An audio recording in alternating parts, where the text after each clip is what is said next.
La salle d'audience tomba dans le silence. La juge Margaret Holloway ajusta ses lunettes et regarda vers le bas la petite silhouette debout entre deux huissiers. 7 ans. Des cheveux bruns tombant sur des yeux effrayés, les mains tremblantes le long du corps. « Ethan Cole », commença-t-elle. Sa voix stable mais tendue.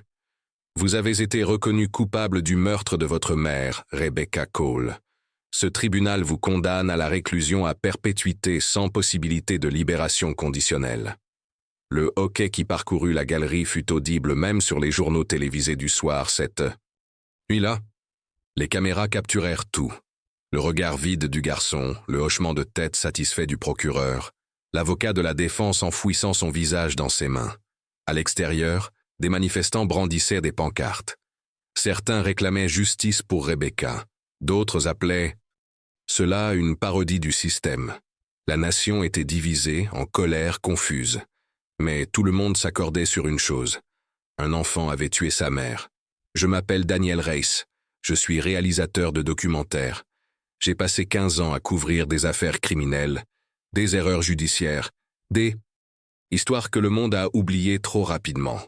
Quand j'ai entendu parler d'Ethan Cole pour la première fois, je pensais que c'était une autre affaire tragique mais simple. Je me trompais. Tout a commencé 3 mois après la condamnation. Je révisais des transcriptions de procès pour un projet complètement différent quand un collègue m'a transféré un clip.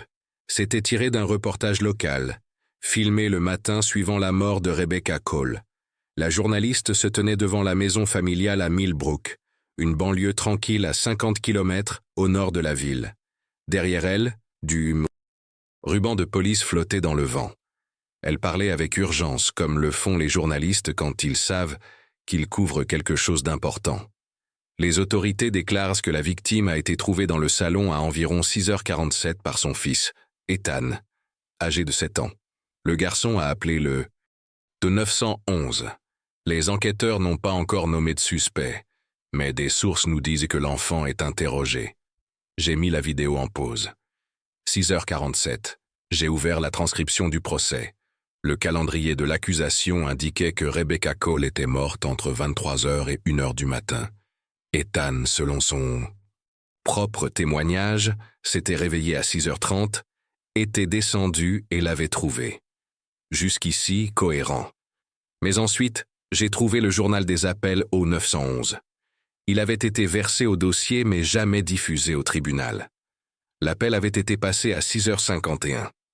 4 minutes plus tard que ce que le reportage affirmait. Un petit détail, peut-être une erreur administrative, peut-être rien.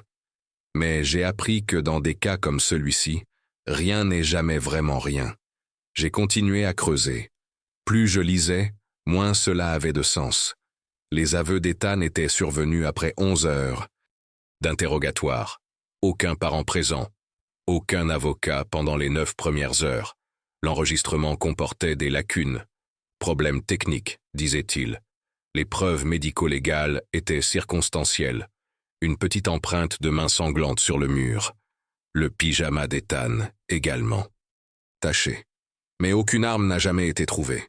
Aucun mobile n'a jamais été établi. Et pourtant, un jury de 12 personnes a regardé un garçon de 7 ans et a dit « Coupable ». J'ai appelé ma productrice cette nuit-là.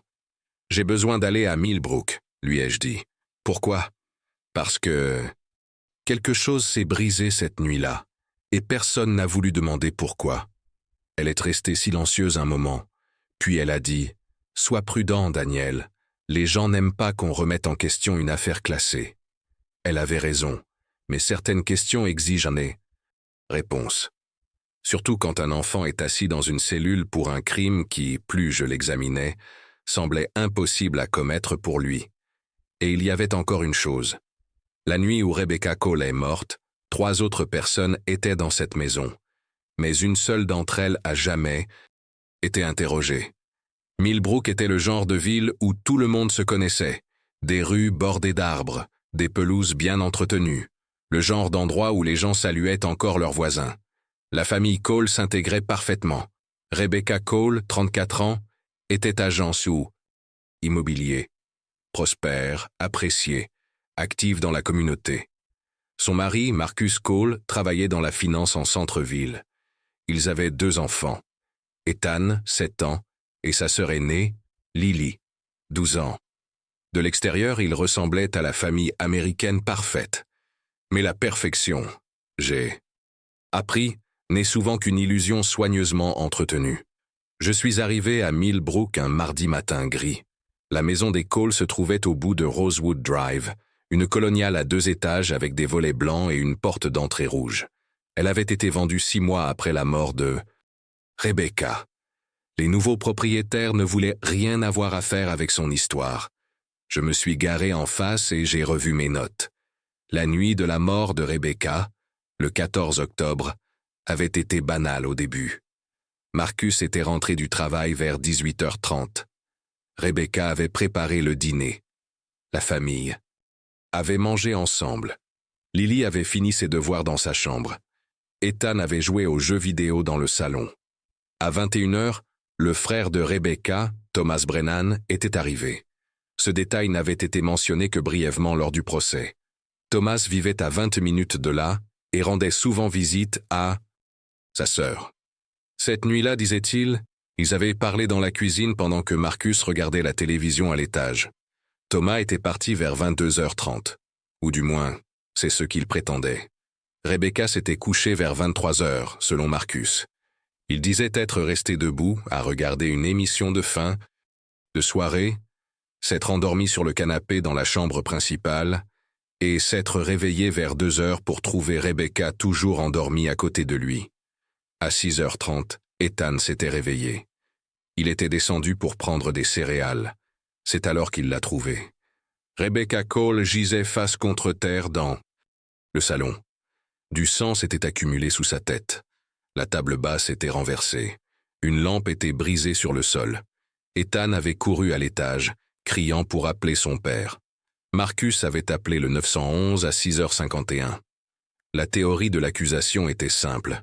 Ethan s'était réveillé pendant la nuit, était descendu, s'était disputé avec sa mère à propos de quelque chose de trivial, un encas, un jouet, du temps d'écran, et dans un moment de rage, l'avait poussée. Elle était tombée, avait heurté sa tête sur le coin de la table basse et était morte. Puis, selon la théorie, Ethan était retourné se coucher. Il s'était réveillé des heures plus tard, était descendu, et avait découvert le corps. Froid, calculé, impossible à croire. Et pourtant, c'est ce que le jury a accepté. Mais le calendrier présentait des problèmes. J'ai consulté le rapport d'autopsie sur mon ordinateur portable. Le docteur Helen Marsh, la médecin légiste, avait estimé l'heure du décès entre 23h et 1h du matin sur la base de la température corporelle et de la rigidité cadavérique. Si Ethan avait tué Rebecca après minuit, pourquoi n'y avait-il eu aucun bruit? Marcus prétendait n'avoir rien entendu. Lily non plus, dont la chambre se trouvait directement au-dessus du salon. La maison avait des planchers de bois francs. Une lutte, une chute, du verre brisé. Cela aurait dû réveiller quelqu'un. À moins que cela ne se soit pas passé comme il le disait. Je suis sorti de la voiture et me suis dirigé vers la maison. Une femme d'une 50aine d'années jardinait dans la cour d'à côté. Elle a levé les yeux, méfiante. « Puis-je vous aider ?» demanda-t-elle. « Je fais des recherches sur l'affaire Cole, » dis-je prudemment.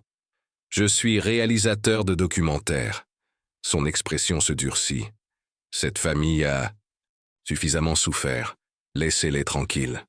Je ne suis pas là pour causer des problèmes. Je veux juste comprendre ce qui s'est passé. » Elle se leva, brossant la terre de ses gants. « Ce qui s'est passé, c'est que ce petit garçon a tué sa mère.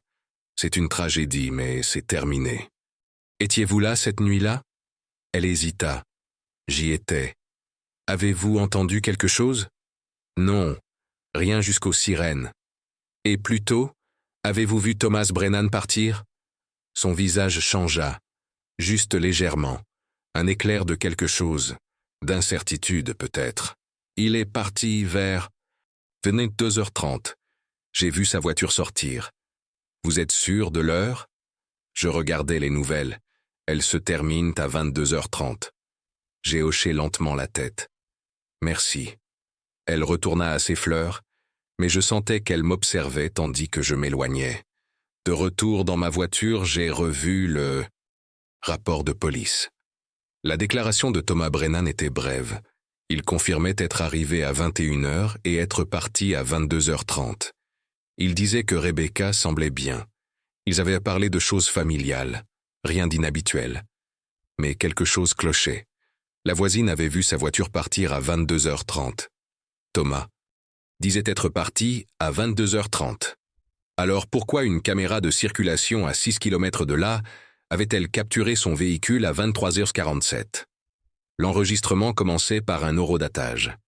15 octobre, 14h14. Ethan Cole était assis dans une petite pièce grise au département de police de Millbrook. Ses jambes pendaient de la chaise, trop courtes pour atteindre le sol. Ses yeux étaient rouges et gonflés. En face de lui était assis le détective Raymond Moss, un vétéran de 20 ans avec une réputation de clôture rapide des affaires. « Ethan, j'ai besoin que tu me dises ce qui s'est passé hier soir, » dit Moss, sa voix douce mais ferme. La lèvre du garçon trembla. « Je te l'ai déjà dit. Je sais, mon grand, mais j'ai besoin de l'entendre à nouveau. Tu peux faire ça pour moi ?» Ethan hocha à peine la tête. « Je me suis réveillé.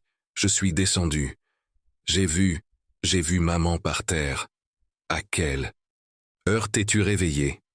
Je ne sais pas, il faisait encore noir. Moss se pencha en avant. Était-ce la première fois que tu te réveillais cette nuit-là? Ethan hésita. Je ne me souviens pas. C'est bon. Réfléchis bien. T'es-tu réveillé plus tôt? Peut-être as-tu entendu quelque chose? Je ne sais pas. Ethan, ta maman est partie. Elle ne reviendra pas. Si tu sais quelque chose, tu dois me le dire. Tu veux l'aider, n'est-ce pas? Le garçon se mit à pleurer. J'ai mis la vidéo en pause. C'était le début. 2 heures après le début d'un interrogatoire de 11 heures. Aucun parent, aucun avocat, juste un enfant effrayé et un détective déterminé à obtenir des réponses. J'ai avancé rapidement. À la 4e heure, l'histoire d'Ethan commença à changer. « Es-tu descendu pendant la nuit ?» demanda Moss. « Peut-être. Je ne me souviens pas. Tu ne te souviens pas où tu l'as fait? Je pense que je l'ai fait. Qu'as-tu vu? Maman dormait sur le canapé. Est-ce qu'elle allait bien? » Le visage d'Ethan se froissa. « Je ne sais pas. Lui as-tu parlé? Non. L'as-tu touché? Je ne sais pas, peut-être. Ethan, c'est important, Anne. As-tu poussé ta mère? » La respiration du garçon s'accéléra. « Non, je ne l'ai pas fait. Je ne l'ai pas fait. » C'est bon, les accidents arrivent. Peut-être que tu étais contrarié. Peut-être qu'elle a dit quelque chose qui t'a mis en colère. Les enfants se mettent en colère parfois. C'est normal. Je ne l'ai pas poussée. Alors comment est-elle tombée? Je ne sais pas. Moss soupira, se frottant les tempes. L'enregistrement sauta en avant. Difficulté technique, indiquer les notes du fichier. 11 minutes manquantes. Lorsqu'il reprit, Ethan était plus calme. Trop calme. « Dis-moi encore ce qui s'est passé, » dit Moss. La voix d'Ethan était plate, presque robotique. « Je me suis réveillé, je suis descendu. Maman était sur le canapé. Elle a dit que je ne pouvais pas prendre de collation. Je me suis fâché. Je l'ai poussée. Elle est tombée. Je suis retourné coucher. Les aveux. Simples. Nets. Exactement ce dont l'accusation avait besoin. Mais quelque chose sonnait faux. J'ai rembobiné et réécouté. Les mots ne ressemblaient pas à ceux d'un enfant de 7 ans. Ils semblaient répétés. J'ai consulté la transcription du procès. La défense avait contesté les aveux, arguant qu'ils avaient été obtenus sous la contrainte. Mais le juge les avait jugés recevables. Le jury les avait entendus. Et ils avaient scellé le sort d'Ethan. J'ai contacté une psychologue médico-légale nommée Dr. Laura Finch, quelqu'un avec qui j'avais travaillé sur des affaires précédentes. « J'ai besoin que tu regardes quelque chose », lui ai-je dit. 2 jours plus tard, nous nous sommes rencontrés dans un café du centre-ville. Elle est arrivée avec un épais dossier de notes. « J'ai regardé tout l'interrogatoire », dit-elle en s'asseyant en face de moi. chaque heure. Et c'est une coercition typique. Questions orientées, tactiques de pression, promesses implicites. Ils l'ont épuisé jusqu'à ce qu'il leur donne ce qu'ils voulaient. Un enfant si jeune peut-il même comprendre à quoi il avoue?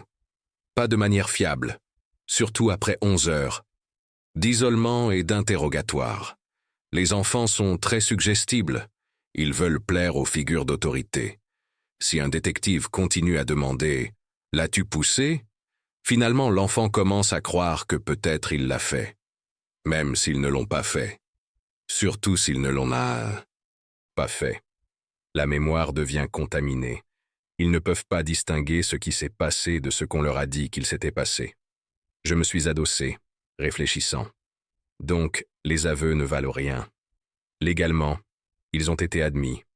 Mais scientifiquement, oui, ils ne valent rien. Elle a glissé un morceau de papier sur la table. Il y a autre chose. J'ai analysé les modèles de langage dans ses aveux finaux. La structure des phrases, le vocabulaire. Ce n'est pas le sien, c'est celui du détective. J'ai regardé la comparaison. Elle avait raison. Les premières déclarations d'Ethan étaient des fragmentées, enfantines. Mais les aveux finaux utilisèrent des phrases qu'il n'avait jamais prononcées auparavant. Des phrases que le détective Moss avait utilisées à plusieurs reprises tout au long de l'interrogatoire. Il répète ce qu'on lui a dit de dire. Ai-je dit doucement. Exactement. J'ai fixé le papier, la colère montant dans ma poitrine. Ce n'était pas de la justice. C'était un enfant à qui on avait fait apprendre un scénario. Mais pourquoi? Pourquoi la police se concentrerait-elle si exclusivement sur un garçon de 7 ans, alors qu'il y avait d'autres personnes, dans cette maison? D'autres suspects avec de bien meilleurs mobiles? J'ai remercié le docteur Finch et j'ai quitté le café. Mon téléphone a vibré alors que j'atteignais ma voiture. C'était un texto d'un numéro inconnu. « Arrête de creuser. Tu ne sais pas à quoi tu as affaire. » J'ai fixé le message. Quelqu'un m'observait. Et il ne voulait pas que la vérité sorte. Les Cole n'avaient pas toujours été riches, mais ils étaient à l'aise.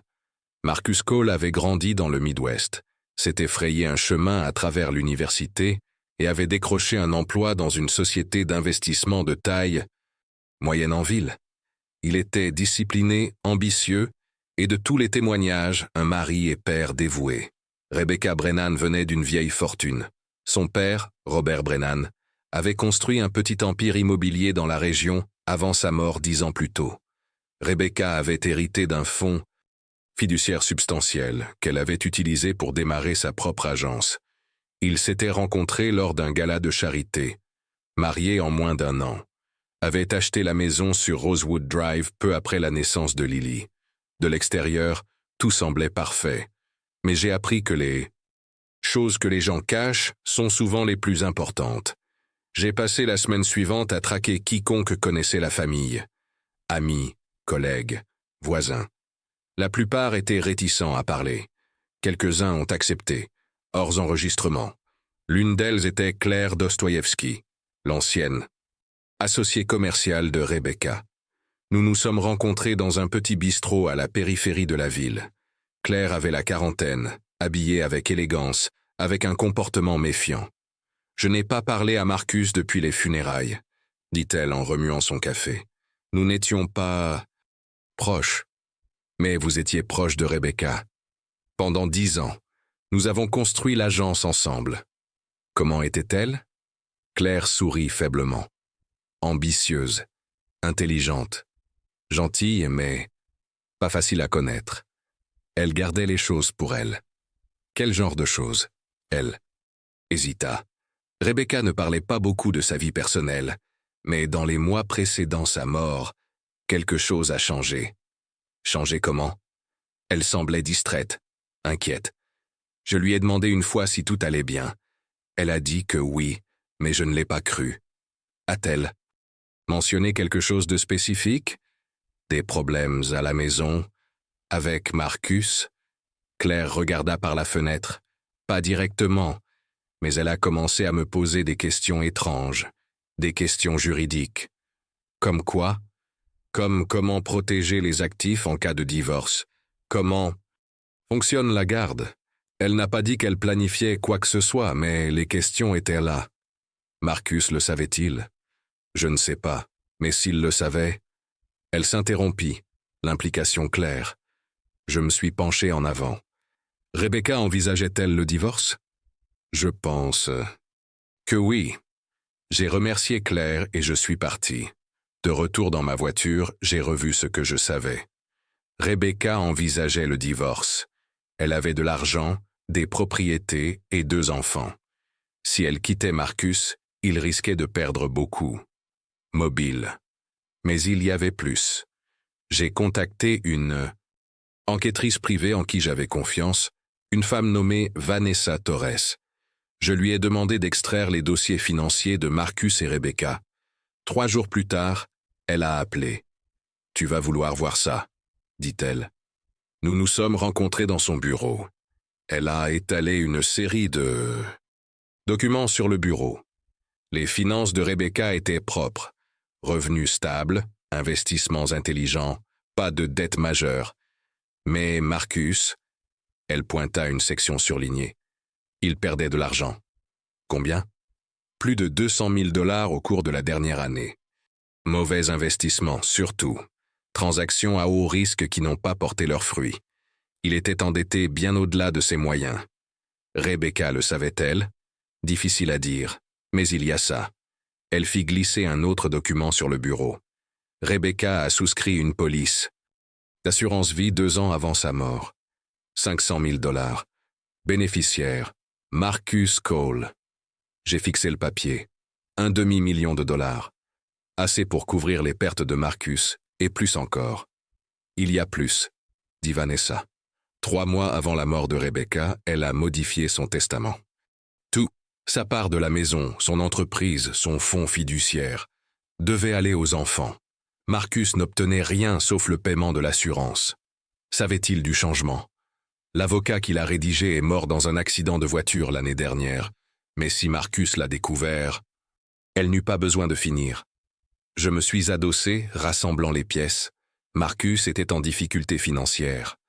Rebecca prévoyait de le quitter. Elle avait restructuré son testament pour l'exclure. Mais si elle mourait avant le divorce, il obtiendrait l'argent de l'assurance et pourrait contester. Le testament, c'était un mobile vieux comme le monde.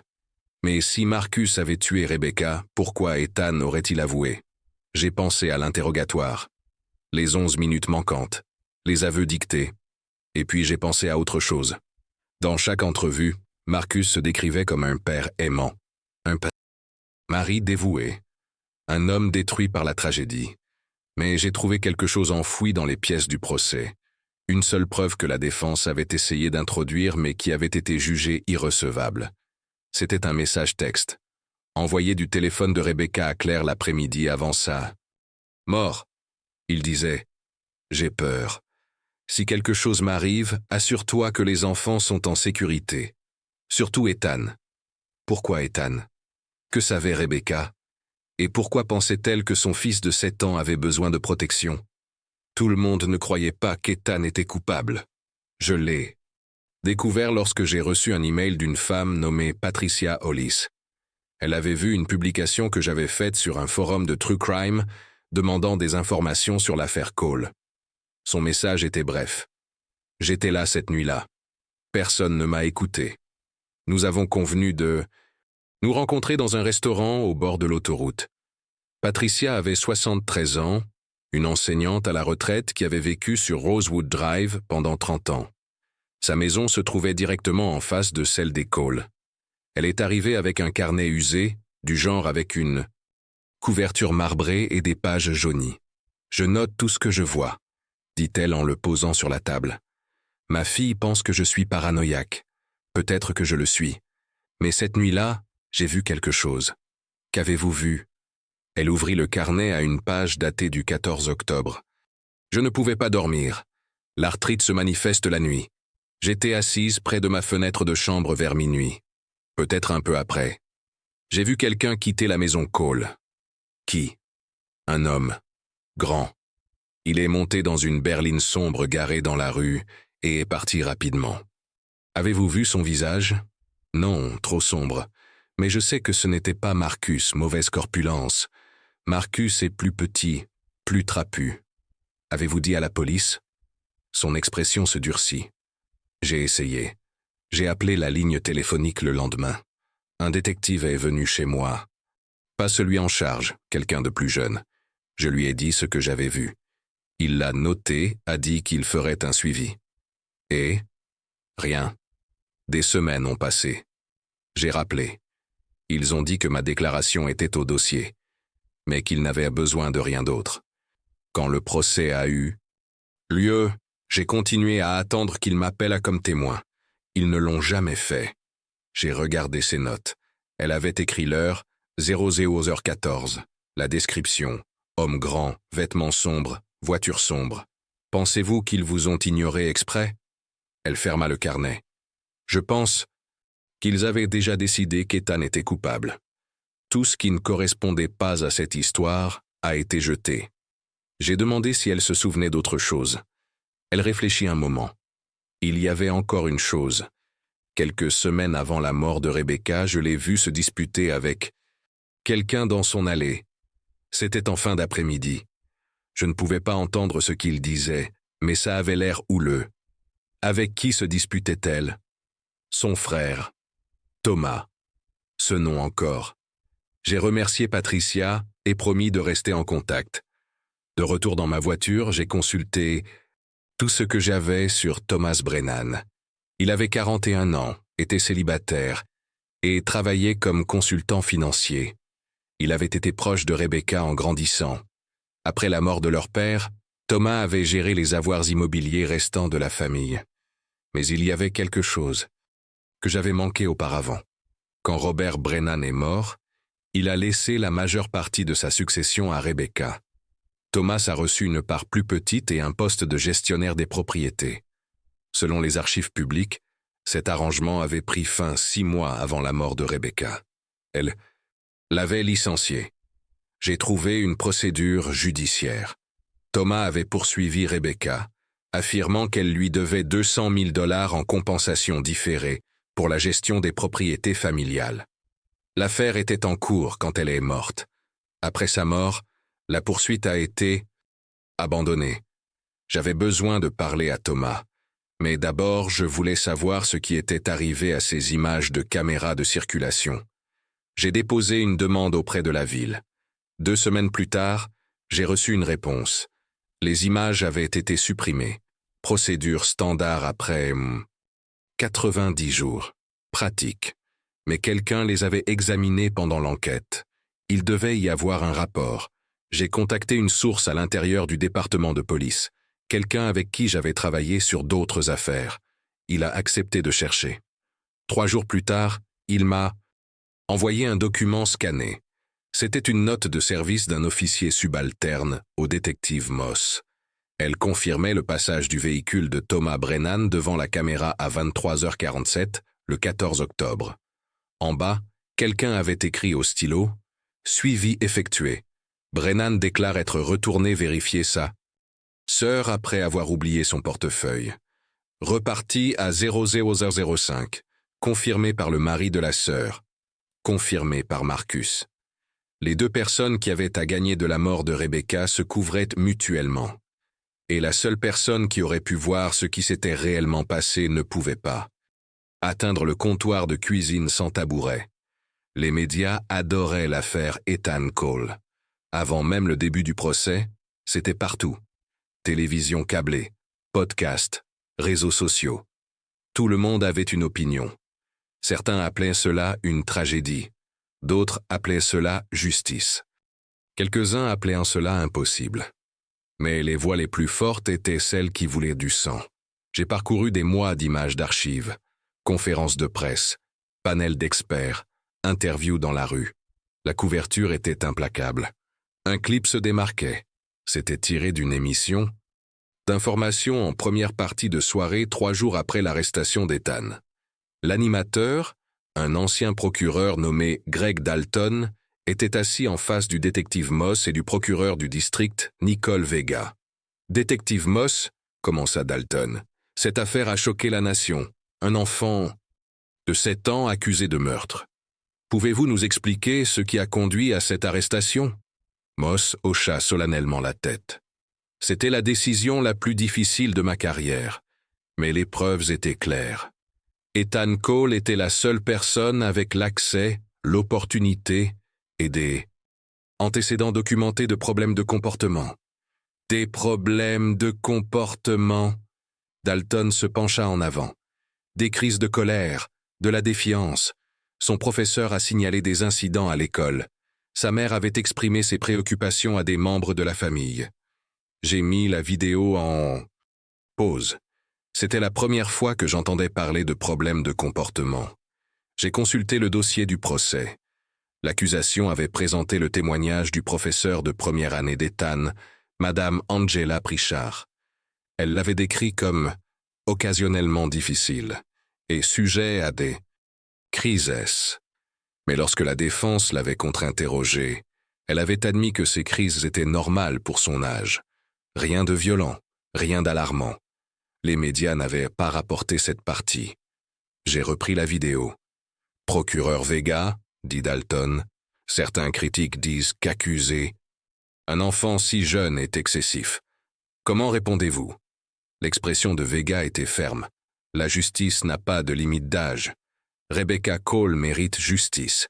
Si nous laissons les émotions obscurcir notre jugement, nous la trahissons. Le public applaudit. Dalton se tourna vers la caméra. À notre retour, nous prendrons vos appels. Pensez-vous qu'un enfant de 7 ans peut être un tueur? Restez avec nous. C'était un cirque, et le jury potentiel regardait. J'ai retrouvé l'un des jurés, un ingénieur retraité nommé Harold Sims. Il avait accepté de parler seulement si je gardais son identité confidentielle. Le procès a été difficile, admit-il au téléphone. Aucun de nous ne voulait condamner un enfant. Mais les preuves, qu'est-ce qui vous a convaincu? Les aveux. L'entendre dire qu'il l'avait poussé, c'était déchirant. Et le procureur a tout exposé si... Clairement. Qui d'autre cela aurait-il pu être? La défense a-t-elle présenté des théories alternatives? Ils ont essayé.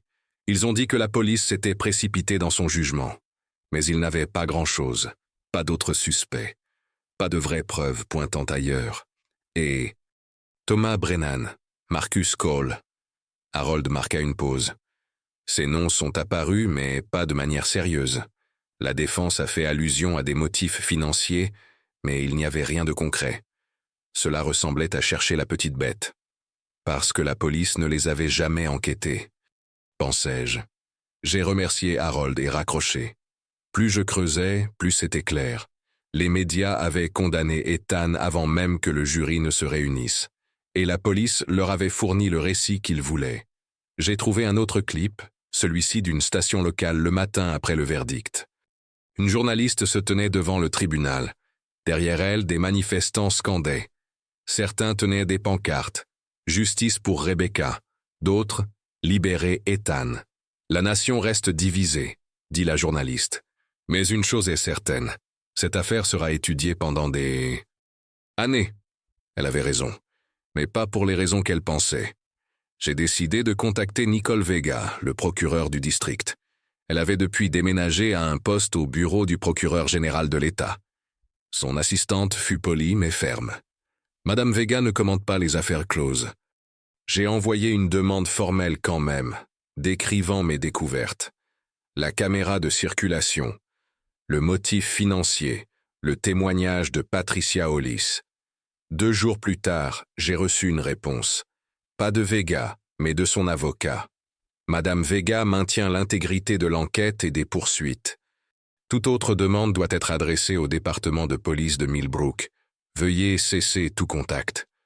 Ils se protégeaient mutuellement, mais je ne reculais pas, parce que j'avais trouvé autre chose, quelque chose qui changeait tout, un appel téléphonique.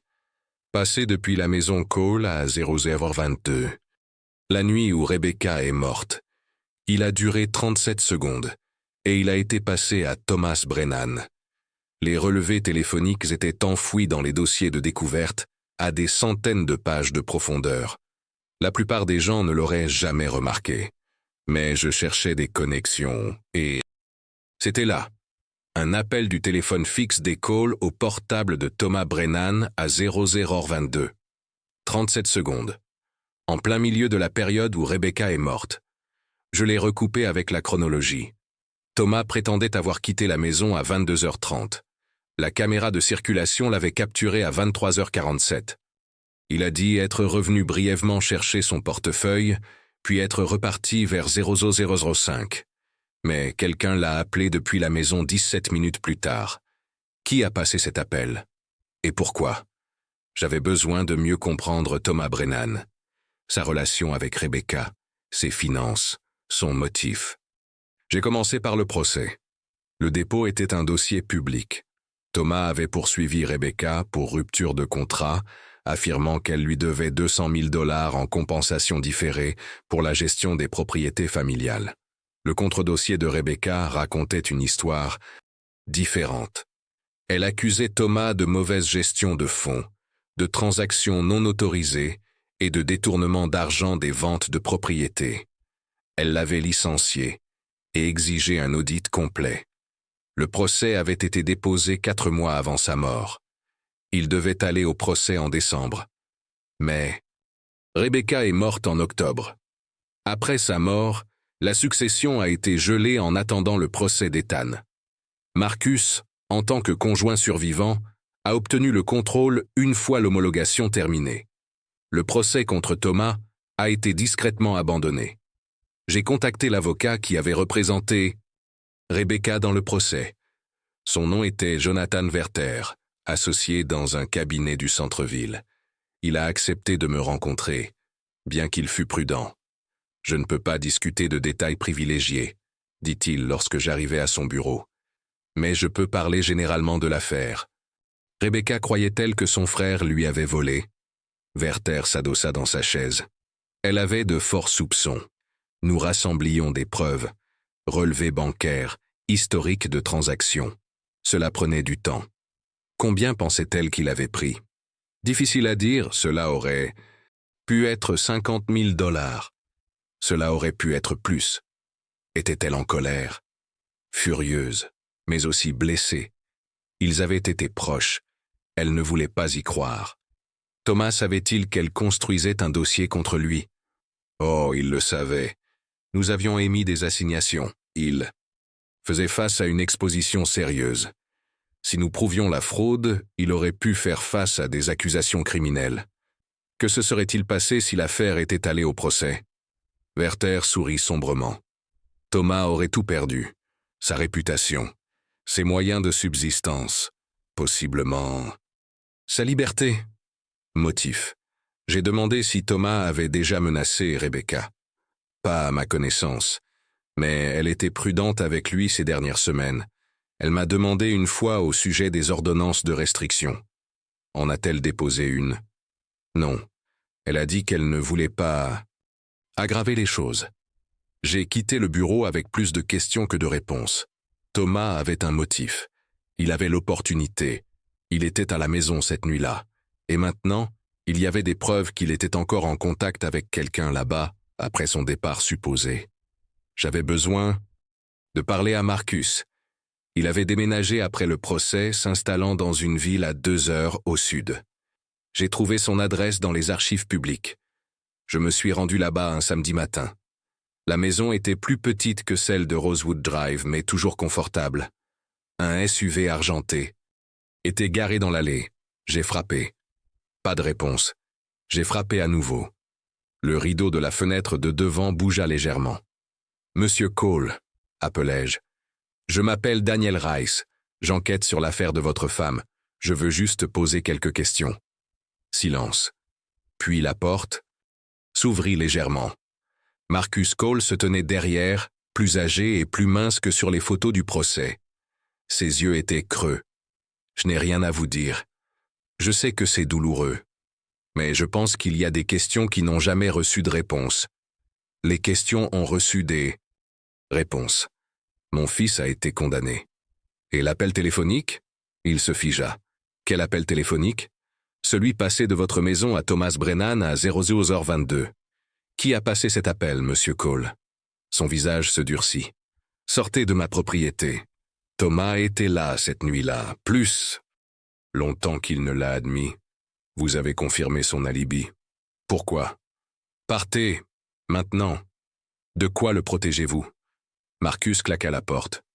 Je restai là un moment, puis retournai à ma voiture. Alors que je m'éloignais, je le vis me regarder par la fenêtre. Il avait peur. Pas de moi, de quelque chose d'autre. Le docteur Evelyn Marsh était la psychologue qui avait évalué Ethan Cole. Son témoignage avait été crucial. Elle avait dit au jury qu'Ethan présentait des signes de culpabilité, de traumatisme refoulé et une capacité de violence inhabituelle, mais pas impossible chez les enfants de son âge. La défense avait contesté ses conclusions, mais le jury l'avait cru. Elle était crédible, expérimentée, respectée, mais je voulais en savoir plus sur la façon dont elle était parvenue à son évaluation. Le docteur Marsh pratiquait toujours en ville. Son bureau se trouvait dans un immeuble médical près de l'université. J'ai appelé et demandé une entrevue, me présentant comme réalisateur de documentaires. Son assistante était hésitante mais a accepté de transmettre le message. 2 jours plus tard, le docteur Marsh m'a rappelé. « Je ne discute généralement pas des affaires passées, » dit-elle, « mais j'ai vu votre travail. Si c'est pour trouver la vérité, je vous rencontrerai. » Nous nous sommes rencontrés dans un café près de son bureau. Elle avait la cinquantaine, posée et professionnelle. « Je veux être claire, » commença-t-elle. « Je maintiens mon évaluation, mais je crois, aussi en la transparence. C'est juste, pouvez-vous me décrire comment vous avez évalué Ethan? » Elle hocha la tête. « J'ai mené 3 séances avec lui sur 2 semaines. Chaque séance durait environ 90 minutes. J'ai utilisé des outils d'évaluation psychologique standards, la thérapie par le jeu et des questions directes. Quelles ont été vos conclusions? » Ethan affichait une détresse émotionnelle importante, ce qui était attendu compte tenu des circonstances. Il était également évasif par moments, ce qui pourrait indiquer soit un traumatisme, soit de la culpabilité. Cela pourrait-il indiquer un conditionnement? Elle marqua une pause. C'est possible. Les enfants peuvent être conditionnés, mais à mon avis professionnel, ces réponses étaient cohérentes avec un véritable conflit psychologique. Avez-vous examiné les enregistrements de l'interrogatoire policier? Je l'ai fait, brièvement. Quelque chose vous a-t-il préoccupé dans la façon dont les aveux ont été obtenus? Son expression changea légèrement. La durée de l'interrogatoire était plus longue qu'idéale, mais on m'a dit que c'était nécessaire compte tenu de la gravité de l'affaire. Dit par qui? Le bureau du procureur du district. Ils m'ont engagé. Je me penchai en avant. Docteur Marsh, avez-vous subi une pression pour parvenir à une conclusion particulière? Elle croisa mon regard. Pas explicitement. Mais j'étais consciente des attentes. C'est-à-dire? Elle hésita, choisissant ses mots avec soin. C'est-à-dire que je savais ce qu'il voulait entendre, et je me suis convaincu que ce que j'avais trouvé le soutenait. L'honnêteté me surprit. Regrettez-vous votre témoignage? Je regrette de ne pas avoir repoussé plus fort. J'aurais dû insister pour avoir plus de temps avec Ethan. J'aurais dû questionner les méthodes d'interrogatoire plus en profondeur, mais je ne l'ai pas fait. Pourquoi pas? Parce que je voulais croire que j'aidais. Je voulais croire que le système fonctionnait. LK baissa les yeux vers son café. J'avais tort. J'ai demandé si elle serait disposée à fournir une évaluation révisée. Elle a dit qu'elle y réfléchirait. Avant de partir, j'ai posé une dernière question. Quelqu'un d'autre vous a-t-il fait pression? Quelqu'un en dehors du bureau du procureur? Elle fronça les sourcils. Il y a eu quelque chose. Environ 1 semaine avant le procès, j'ai reçu un appel. Un homme qui n'a pas voulu donner son nom. Il a dit que je faisais ce qu'il fallait, que Rebecca méritait justice et que je ne devais pas laisser les avocats de la défense brouiller la question. Avez-vous reconnu la voix? Non, mais cela m'a perturbé. J'ai signalé l'appel au bureau du procureur. Ils ont dit que c'était probablement juste un citoyen préoccupé. Je l'ai remercié et suis parti. De retour dans ma voiture, j'ai à nouveau consulté les dossiers du procès. Le Dr Marsh avait été engagé par l'accusation, Mais ces honoraires avaient été payés par un tiers, un fonds de défense des victimes. J'ai retracé le fonds.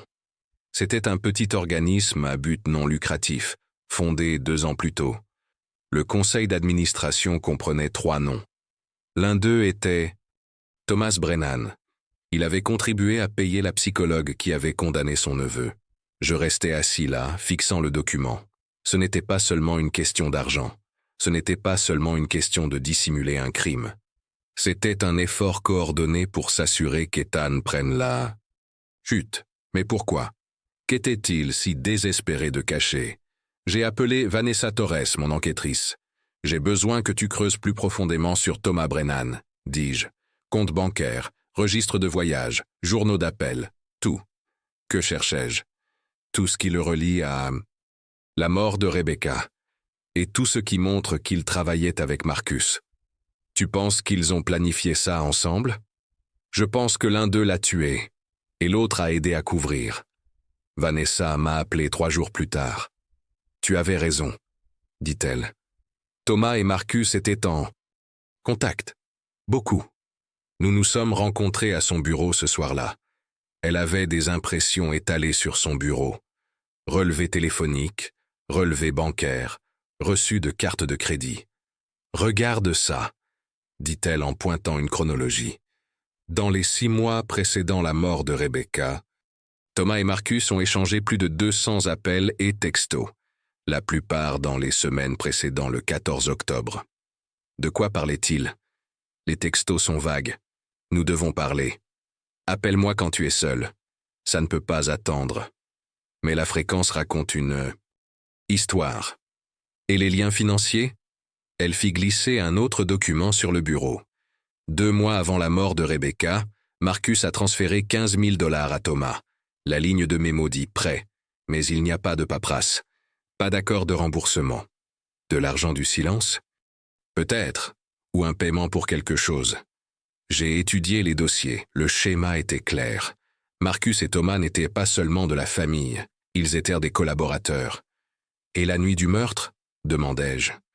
Vanessa sortit une autre feuille. Le téléphone de Thomas a émis un signal depuis une tour cellulaire près de Rosewood Drive à 23h52. Il est resté dans cette zone jusqu'à 00h31. Il était là pendant plus d'une demi-heure. Et le téléphone de Marcus montre qu'il a passé un appel à 00h22. À Thomas. 37 secondes. Donc Marcus a appelé Thomas pendant que Thomas était encore à proximité. Pourquoi? Peut-être que Thomas était déjà parti et Marcus avait besoin qu'il revienne. Ou elle marqua une pause. Ou Thomas n'est jamais parti, terminai-je. Il était dehors, en train d'attendre. Vanessa hocha la tête. Il y a plus. J'ai consulté les relevés de carte de crédit de Marcus. Le matin après la mort de Rebecca, il a fait un retrait en espèces, 5 000 $. Ou guichet automatique à 3 km de la maison. À 8h14, un peu plus d'1 heure après l'appel au 911. Je me suis adossé. Kirtir, 5 000 $ en espèces le matin où sa femme est trouvée morte. Quelqu'un qui paie quelqu'un. Les pièces s'assemblaient, mais j'avais besoin de plus. J'avais besoin d'une preuve de ce qui s'était passé à l'intérieur de cette maison. J'ai décidé de réexaminer les preuves médico-légales. L'empreinte de main sanglante sur le mur avait été la preuve physique clé de l'accusation. Elle était petite, de la taille d'un enfant, et correspondait à la main d'Ethan. Mais il y avait quelque chose que la défense avait essayé d'argumenter. L'empreinte était barbouillée, comme si quelqu'un avait essayé de l'effacer. J'ai contacté le docteur Raymond Chen, un analyste médico-légal qui avait travaillé sur l'affaire. Il avait été engagé par la défense, mais son témoignage avait été limité par le juge. Il a accepté de me rencontrer. L'empreinte de main me dérangeait depuis le début, dit-il. Lorsque nous nous sommes assis, elle était trop parfaite. Que voulez-vous dire? Elle était positionnée exactement à la bonne hauteur pour la main d'Ethan. Mais le motif de sang ne correspondait pas à la théorie de l'accusation. Comment ça? Si Ethan avait poussé sa mère et qu'elle était tombée en se frappant la tête, il y aurait eu du sang projeté, des motifs d'éclaboussure, des signes de mouvement. Mais la scène était trop propre, Le sang était en flaques, pas pulvérisé. Qu'est-ce que cela suggère? Cela suggère qu'elle était déjà au sol quand le sang a été déposé. Et l'empreinte de main, elle avait l'air mise en scène. Mise en scène comment? Quelqu'un aurait pu prendre la main d'Ethan pendant qu'il dormait et la presser contre le mur, ou utiliser un gant avec un moule de la taille d'un enfant. Le barbouillage suggère que quelqu'un a essayé de la faire paraître naturelle, mais en a trop fait. J'ai senti un frisson me parcourir. Avez-vous dit cela au jury? J'ai essayé. Le juge a jugé la plupart spéculatifs. Le jury a entendu une version édulcorée. Pourquoi quelqu'un mettrait-il en scène l'empreinte de main d'un enfant? Pour s'assurer que l'enfant soit blâmé. J'ai quitté la réunion et me suis rendu à un entrepôt de stockage à l'extérieur de la ville. L'avocat de la défense, Robert Lange, avait conservé des copies de tous les dossiers de l'affaire. Il avait pris sa retraite après le procès, désabusé et épuisé. Je l'avais contacté des semaines plus tôt. Il avait accepté à contre-cœur de me laisser examiner les dossiers. À l'intérieur de l'unité se trouvaient des boîtes de documents, de photos et de journaux de preuves. J'ai passé des heures à les parcourir. Puis je l'ai trouvé. Une photographie du salon prise par le premier agent sur les lieux. Elle montrait la table basse renversée, la lampe brisée, le corps de Rebecca. Mais dans le coin du cadre, à peine visible, il y avait quelque chose que personne n'avait mentionné. Une empreinte de chaussure, de taille adulte. Dans le tapis près du couloir, je l'ai comparé au journal des preuves. L'empreinte avait été photographiée mais jamais analysée. Elle était cataloguée comme impression non identifiée, probablement ambulancier ou agent. Mais l'horodatage sur la photo était 7h02. Les ambulanciers n'étaient arrivés qu'à 7h15. Quelqu'un d'autre avait été dans cette pièce. Quelqu'un avec de grands pieds et une raison d'être là avant la police. J'ai rapproché la photo, l'agrandissant avec mon téléphone. Le motif de la semelle était distinct.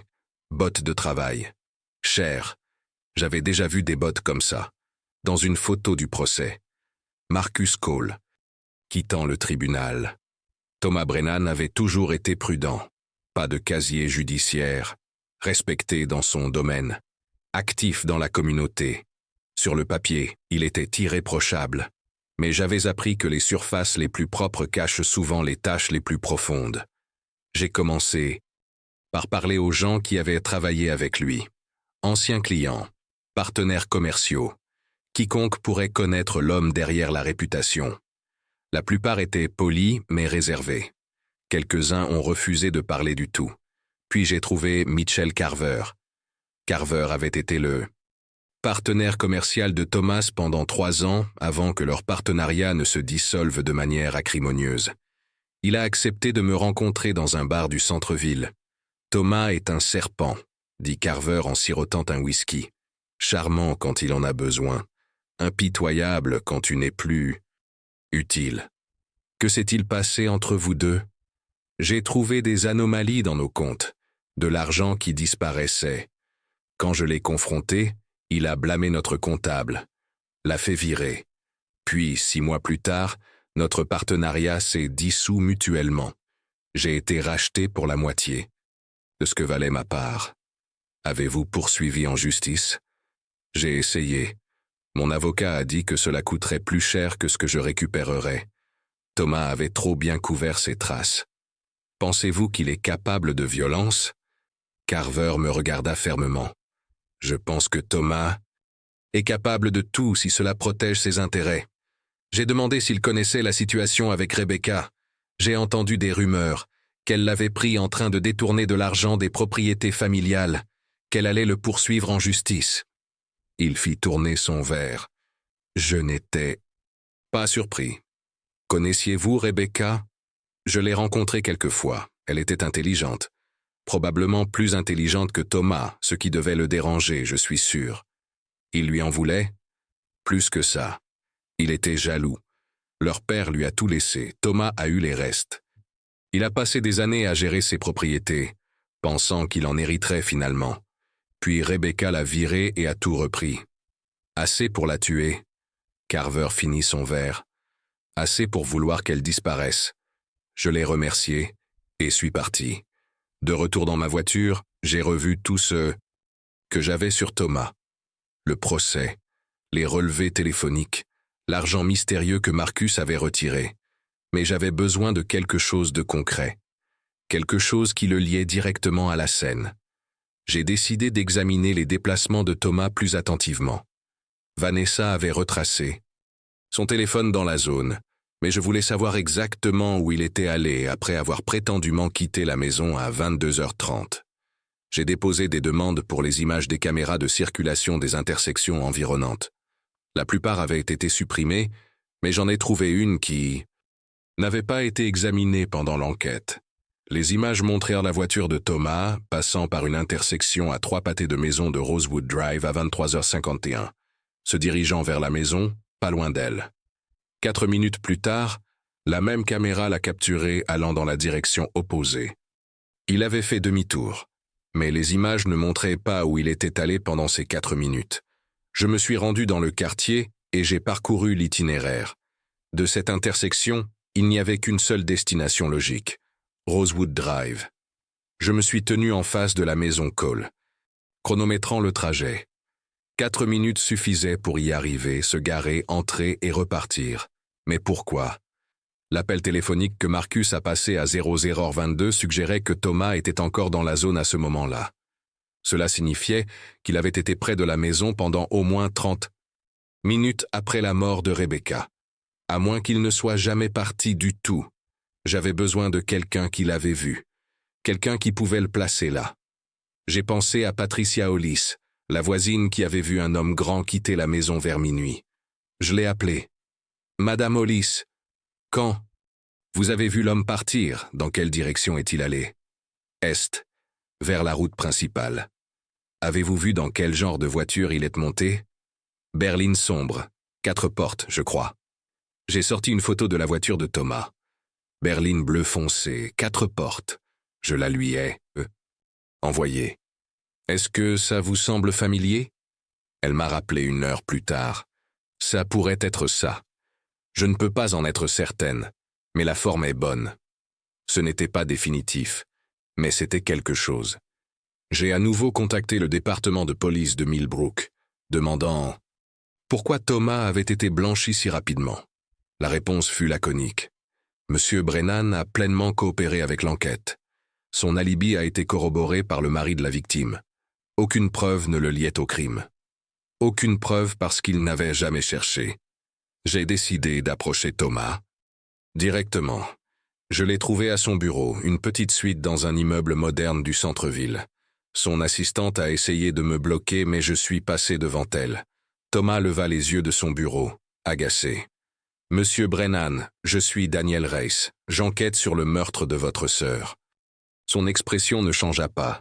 « L'affaire est close. Pas pour moi. Alors vous perdez votre temps. Je sais que vous étiez à la maison plus longtemps que vous ne l'avez dit. J'ai des images de caméras de circulation. J'ai des relevés téléphoniques. J'ai un témoin. » Pour la première fois, je vis quelque chose vaciller dans ses yeux. Pas de la peur, du calcul. « Je suis retourné vérifier Rebecca, » dit-il calmement. J'ai réalisé que j'avais oublié quelque chose. J'ai frappé. Personne n'a répondu. Je suis parti. À 00h22, Marcus vous a appelé. Il vérifiait si j'étais rentré. Chez moi en sécurité. Il était tard. Pourquoi s'en soucierait-il? Thomas sourit froidement. Parce que nous sommes de la famille. Vous avez poursuivi votre sœur. Vous étiez sur le point de tout perdre. Les disputes commerciales arrivent. Ça ne veut pas dire que je voulais qu'elle meure. Où étiez-vous entre 23h50 et 00h30? Je vous l'ai dit, je suis retourné à la maison. Puis, je suis parti. Êtes-vous entré? Il se leva. Cette conversation est terminée. Si vous me contactez à nouveau, je déposerai des accusations de harcèlement. Je suis parti, mais j'en avais assez vu. Thomas mentait, et Marcus le protégeait. J'avais besoin de comprendre comment la mémoire d'Ethan avait été manipulée. Le docteur Laura Finch, la psychologue médico-légale que j'avais consultée plus tôt, a accepté de revoir toutes les images de l'interrogatoire à nouveau. Cette fois, Je lui ai demandé de se concentrer sur les techniques spécifiques utilisées par le détective Moss. Nous nous sommes rencontrés dans son bureau. Elle avait passé le week-end à analyser chaque minute des enregistrements. C'est pire que je ne le pensais, dit-elle en affichant des clips vidéo sur son ordinateur. Regarde ça. Elle a diffusé un segment de la 6e heure. Ethan était assis, avachi sur sa chaise, épuisé. Moss se penchait sur la table. Ethan, je sais que tu es fatigué, mais nous devons comprendre ça ensemble. Ta maman a besoin que nous comprenions. Tu veux l'aider, n'est-ce pas? Le garçon hocha faiblement la tête. Bien, maintenant quand tu es descendu cette nuit-là, et nous savons que tu l'as fait, qu'as-tu vu? Je ne me souviens pas. Tu ne te souviens pas, ou tu ne veux pas le dire? Je ne me souviens pas. C'est bon. Parfois nos cerveaux bloquent des choses effrayantes. Mais j'ai besoin que tu essaies. Ferme les yeux. Imagine ta maman sur le canapé, tu la vois? Ethan ferma les yeux. Des larmes coulèrent sur ses joues. Elle est allongée. Bien. C'est bien. Est-ce qu'elle dort? Je ne sais pas. As-tu essayé de la réveiller? Peut-être. Comment as-tu essayé de la réveiller? J'ai touché son épaule. Et qu'est-ce qui s'est passé ensuite? Elle n'a pas bougé. Est-ce que ça t'a contrarié? Oui. Qu'as-tu fait quand tu étais contrarié? Longue pause. Je ne sais pas. C'est bon de le dire, parfois. Quand nous sommes contrariés, nous poussons. L'as-tu poussé? Peut-être. Le docteur Finch arrêta la vidéo. Tu vois ce qu'il fait? Il ne demande pas ce qui s'est passé. Il construit un récit et demande à Ethan de le confirmer. Des questions orientées. Exactement, et regarde ce qui se passe ensuite. Elle avança rapidement jusqu'à la 9e heure. Les 11 minutes manquantes venaient juste de se produire. Lorsque l'enregistrement reprit, tout le comportement d'Ethan avait changé. « Dis-moi ce qui s'est passé cette nuit-là », dit Moss. Ethan parla d'une voix plate et monotone. « Je me suis réveillé. Je suis descendu. Maman était sur le canapé. Elle a dit que je ne pouvais pas prendre de collation. Je me suis fâché. Je l'ai poussée. Elle est tombée. » « Ce ne sont pas ces mots, dit le docteur Finch. C'est un script. Comment peux-tu le dire? La cadence, le vocabulaire. Les enfants de 7 ans ne parlent pas en phrases complètes et chronologiques comme ça. Ils sautent d'un sujet à l'autre. Ils reviennent en arrière. C'est répété. Que penses-tu qu'il s'est passé pendant ces 11 minutes? Je pense que Moss lui a dit exactement quoi dire, a pratiqué avec lui. C'est assuré qu'il l'avait bien avant de rallumer la caméra. Elle affiche un autre clip, celui-ci tiré plus tôt dans l'interrogatoire. Maman a dit que je ne pouvais pas prendre de collation. Ça m'a mis en colère. La voix de Moss. Maintenant les aveux. Maman a dit que je ne pouvais pas prendre de collation. Je me suis fâché. La formulation était identique. Ethan répète ce qu'on lui a dit le docteur Finch. Et parce qu'il était épuisé, isolé et désespéré de plaire à la figure d'autorité, il l'a intériorisé. À la fin, il y croyait probablement lui-même. Cela peut-il vraiment arriver? Absolument. On appelle ça la conformité de la mémoire. Quand quelqu'un en position de pouvoir suggère à plusieurs reprises une version des événements, surtout à un enfant, cette version peut écraser ce qui s'est réellement passé. Le cerveau de l'enfant comble les lacunes avec le récit suggéré. Donc Ethan croit sincèrement qu'il a tué sa mère? C'est possible. Son cerveau s'est fait raconter cette histoire tant de fois qu'elle est devenue sa mémoire. Séparer la vérité du récit implanté nécessiterait une thérapie extensive. Je me suis adossé, réfléchissant. Ces aveux n'auraient pas dû être admissibles. Ils n'auraient pas dû l'être. Mais les juges sont humains, ils font des erreurs. Et une fois admis, la défense n'a pas pu les surmonter. J'ai demandé au docteur Finch si elle témoignerait à ce sujet si l'affaire était rouverte. Oui, dit-elle sans hésitation. C'est une coercition typique. C'est inadmissible. Je l'ai remercié et suis parti. Dans ma voiture, j'ai consulté la liste des témoins experts du procès. L'accusation avait fait venir sa propre psychologue, le docteur Marsh, mais ils avaient également consulté quelqu'un d'autre, un spécialiste du témoignage d'enfants. Son nom était Dr Philippe Cordero, et il avait travaillé avec la police pendant la phase d'interrogatoire. J'ai trouvé son bureau dans un complexe médical de l'autre côté de la ville. Quand j'ai appelé, sa réceptionniste a dit qu'il était réservé pour des semaines. Je me suis présenté quand j'ai expliqué qui j'étais et ce que je voulais, le docteur Cordero a accepté de me donner 10 minutes. Je me souviens de l'affaire Cole, dit-il en s'asseyant en face de moi dans son bureau stérile. Situation terrible. Vous avez consulté le détective Moss pendant l'interrogatoire. J'ai fourni des conseils sur les meilleures pratiques pour interroger des témoins enfants. Avez-vous examiné les images? Une partie. Quelque chose vous a-t-il préoccupé? Il hésita. La durée de l'interrogatoire était plus longue que ce que j'aurais recommandé. L'avez-vous dit à quelqu'un? J'ai exprimé mes préoccupations au détective. Il m'a assuré que c'était nécessaire. Docteur Cordero, croyez-vous que les aveux d'Ethan étaient volontaires? Il me regarda attentivement. Je crois qu'ils ont été obtenus dans les paramètres légaux. Ce n'est pas ce que j'ai demandé. Un long silence. Non, dit-il finalement. Je ne pense pas qu'ils étaient volontaires, mais je ne pense pas non plus que le détective agissait de mauvaise foi. Il croyait qu'il poursuivait la justice, au détriment de la santé mentale d'un enfant. Oui, j'ai quitté son bureau avec une pièce supplémentaire du puzzle. Le système n'avait pas seulement échoué, Ethan. Il l'avait brisé. J'ai trouvé son nom enfoui dans les relevés téléphoniques de Rebecca, Sarah Dunmore. Elle avait travaillé comme gouvernante de la famille Cole pendant 3 ans, s'arrêtant juste 2 mois avant la mort. De Rebecca, il m'a fallu 1 semaine pour la retrouver. Elle avait déménagé dans un autre État, pris un emploi dans un hôtel. Quand j'ai appelé, elle était réticente. « Je ne veux pas d'ennuis », dit-elle. « Je ne suis pas là pour causer des ennuis. J'ai juste besoin de la vérité. » Nous avons parlé par appel vidéo. Sarah avait la 50aine, l'air fatigué mais les yeux vifs. « Pourquoi avez-vous cessé de travailler pour les Cole ?» demandai-je. J'ai démissionné. Je ne pouvais plus rester là-bas. « Pourquoi pas ?» Elle détourna le regard de la caméra. « Parce que je savais que quelque chose n'allait pas, et personne ne voulait l'entendre. » Que saviez-vous? Monsieur Cole et Monsieur Brennan, Thomas, ils planifiaient quelque chose. Je les ai entendus parler un soir alors que je nettoyais à l'étage. Ils pensaient que j'étais parti. Que disaient-ils?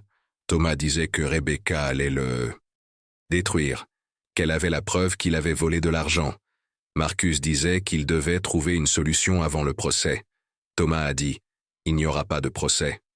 Mon pouls s'accéléra. C'était quand? 3 semaines avant sa mort. L'avez-vous dit à quelqu'un? J'ai dit à Madame Cole. Elle est devenue très silencieuse. Elle m'a demandé de ne le répéter à personne d'autre. Elle a dit qu'elle s'en occuperait. 2 jours plus tard, elle m'a donné un chèque de départ et a dit que mes services n'étaient plus nécessaires. Elle vous a viré? Elle m'a payé pour 3 mois. Et m'a demandé de partir discrètement. Elle a dit que c'était pour ma sécurité. Êtes-vous allé voir la police après sa mort? Les yeux de Sarah se remplirent de larmes. J'ai essayé. J'ai appelé la ligne d'information.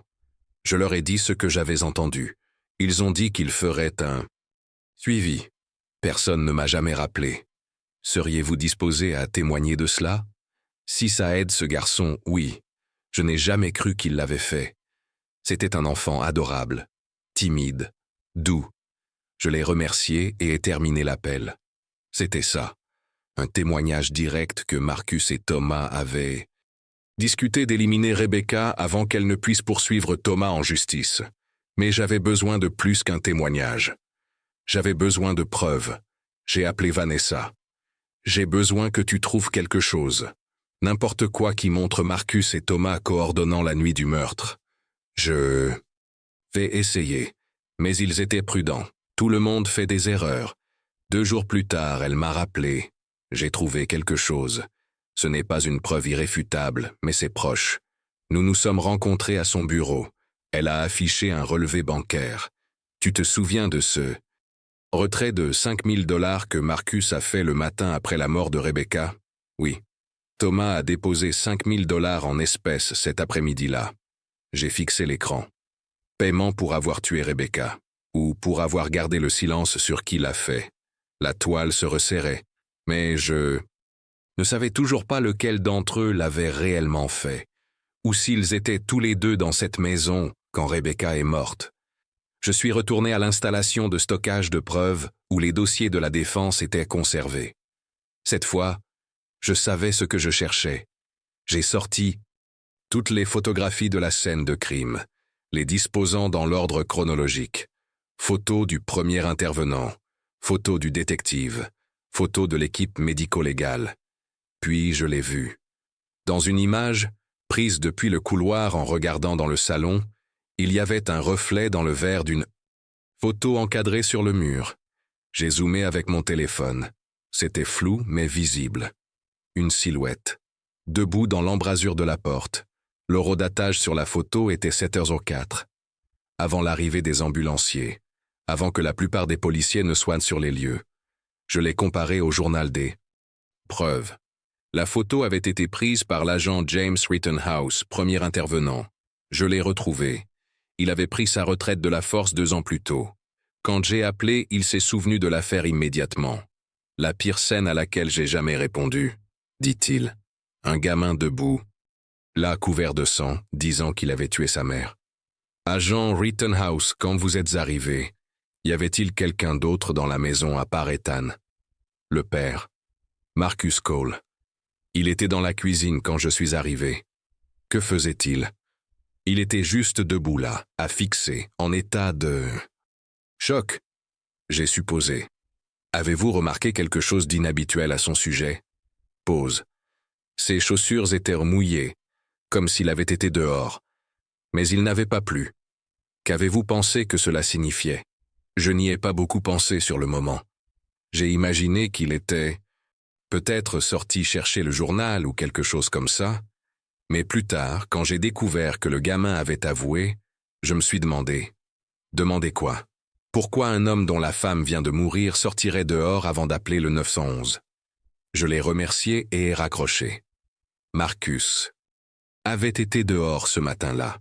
L'empreinte de chaussures dans le tapis prouvait que quelqu'un avait traversé le salon avant l'arrivée de la police. Mais il y avait encore un document que je n'avais pas trouvé. La lettre que Rebecca avait écrite à Claire, son associée commerciale. Celle qui disait « Si quelque chose m'arrive, assure-toi que les enfants sont en sécurité, surtout Ethan. » J'ai appelé Claire, elle l'avait gardée. J'aurais dû la donner à la police, dit-elle quand nous nous sommes rencontrés. Mais après la condamnation d'Ethan, je ne savais pas quoi en faire. Elle m'a tendu la lettre. Elle était datée du 10 octobre, 4 jours avant la mort de Rebecca. Je l'ai lue attentivement. Claire, j'ai peur. Thomas m'a menacé. Pas directement, mais je sais ce qu'il veut dire. Marcus ne lui tiendra pas tête. Ils sont devenus trop proches. J'ai pris des dispositions pour protéger les enfants financièrement, mais je m'inquiète surtout pour Ethan. Il est si jeune. Si quelque chose m'arrive, assure-toi qu'il est en sécurité. Ne les laisse pas l'utiliser. Ne les laisse pas l'utiliser. Rebecca savait. Elle savait qu'ils essaieraient d'incriminer Ethan si elle mourait. Et c'est exactement ce qu'ils ont fait. Je suis retourné à l'installation de stockage de preuves où les dossiers de la défense étaient conservés. Cette fois, je savais ce que je cherchais. J'ai sorti toutes les photographies de la scène de crime, les disposant dans l'ordre chronologique. Photo du premier intervenant, photo du détective, photo de l'équipe médico-légale. Puis je l'ai vu. Dans une image, prise depuis le couloir en regardant dans le salon, il y avait un reflet dans le verre d'une photo encadrée sur le mur. J'ai zoomé avec mon téléphone. C'était flou, mais visible. Une silhouette, debout, dans l'embrasure de la porte. L'horodatage sur la photo était 7h04, avant l'arrivée des ambulanciers, avant que la plupart des policiers ne soient sur les lieux. Je l'ai comparé au journal des preuves. La photo avait été prise par l'agent James Rittenhouse, premier intervenant. Je l'ai retrouvé. Il avait pris sa retraite de la force 2 ans plus tôt. Quand j'ai appelé, il s'est souvenu de l'affaire immédiatement. La pire scène à laquelle j'ai jamais répondu, dit-il. Un gamin debout là, couvert de sang, disant qu'il avait tué sa mère. Agent Rittenhouse, quand vous êtes arrivé, avait-il quelqu'un d'autre dans la maison à part Ethan, le père, Marcus Cole? Il était dans la cuisine quand je suis arrivé. Que faisait-il? Il était juste debout là, affixé, en état de choc, j'ai supposé. Avez-vous remarqué quelque chose d'inhabituel à son sujet? Pause. Ses chaussures étaient mouillées, comme s'il avait été dehors. Mais il n'avait pas plu. Qu'avez-vous pensé que cela signifiait? Je n'y ai pas beaucoup pensé sur le moment. J'ai imaginé qu'il était peut-être sorti chercher le journal ou quelque chose comme ça. Mais plus tard, quand j'ai découvert que le gamin avait avoué, je me suis demandé. Demandé quoi? Pourquoi un homme dont la femme vient de mourir sortirait dehors avant d'appeler le 911? Je l'ai remercié et ai raccroché. Marcus avait été dehors ce matin-là. L'empreinte de chaussures dans le tapis prouvait que quelqu'un avait traversé le salon avant l'arrivée de la police. Mais il y avait encore un document que je n'avais pas trouvé. La lettre que Rebecca avait écrite à Claire, son associée commerciale.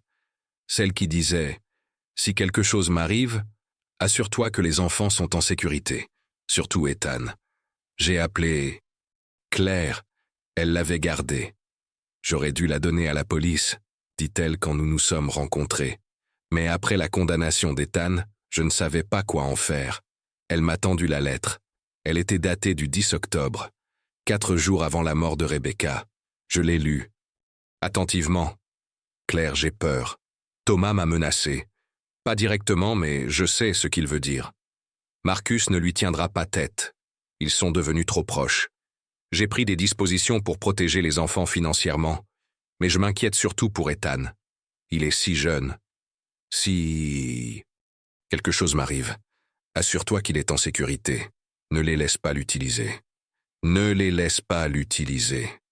Rebecca savait. Elle savait qu'ils essaieraient d'incriminer Ethan si elle mourait. Et c'est exactement ce qu'ils ont fait. J'ai fait en sorte que la déclaration de Lily soit divulguée. À la presse, le titre a frappé le lendemain matin. La sœur de l'enfant condamné dit que le père et l'oncle ont mis en scène la scène de crime. En quelques heures, l'avocat de Marcus Cole a demandé une réunion avec les procureurs. J'ai été autorisé à observer. Marcus était assis en face du procureur général adjoint, son avocat à ses côtés. Il avait l'air brisé. « Mon client souhaite faire une déclaration », dit l'avocat. Marcus s'éclaircit la gorge. « Je n'ai pas tué Rebecca. Thomas l'a fait. C'était un accident. Mais il l'a tuée. » La salle devint silencieuse. « Dites-nous ce qui s'est passé, » dit le procureur. La voix de Marcus était creuse. « Thomas est venu ce soir-là. Lui et Rebecca se sont disputés à propos du procès. C'est devenu houleux. Il a attrapé son bras. Elle s'est dégagée et est tombée. A heurté sa tête sur la table. Elle était inconsciente, elle saignait. Pourquoi n'avez-vous pas appelé le 911 ? Thomas a dit que nous serions tous les deux blâmés. Il l'avait déjà menacé. Le motif financier. Il a dit qu'il penserait que c'était un meurtre. Il m'a convaincu que nous devions nous protéger. Donc vous avez incriminé votre fils. Marcus s'effondra. Thomas a dit que personne ne croirait qu'un enfant l'avait fait exprès, qu'Ethan aurait une thérapie, sortirait dans quelques années. Il a dit que c'était la seule façon de protéger la famille. Et vous l'avez cru? J'avais peur. Je ne pensais pas clairement. Thomas a tout géré. L'empreinte de main. L'histoire. Il m'a dit quoi dire. Thomas vous a-t-il payé pour rester silencieux? Il m'a donné de l'argent. Il a dit que c'était pour aider avec les frais juridiques. Je n'ai pas posé de questions. Le procureur se pencha en avant. Où est Thomas Brennan maintenant? Je ne sais pas. Il a cessé de répondre à mes appels après que la nouvelle ait éclaté. Ils ont émis un mandat d'arrêt pour Thomas cet après-midi-là. Il a été trouvé 2 jours plus tard dans un hôtel près de la frontière canadienne. Il n'a pas résisté. Dans son interrogatoire, Thomas a finalement admis la vérité. C'était un accident. Rebecca est tombée et j'ai paniqué. Marcus a suggéré que nous blâmions Ethan. Je l'ai suivi parce que je faisais déjà face à la prison de toute façon. Le procès, les accusations de fraude. Cela semblait être la meilleure option. Froid, calculé, sans remords. Les 2 hommes ont été inculpés. Marcus d'obstruction, falsification de preuves et mise en danger d'un enfant.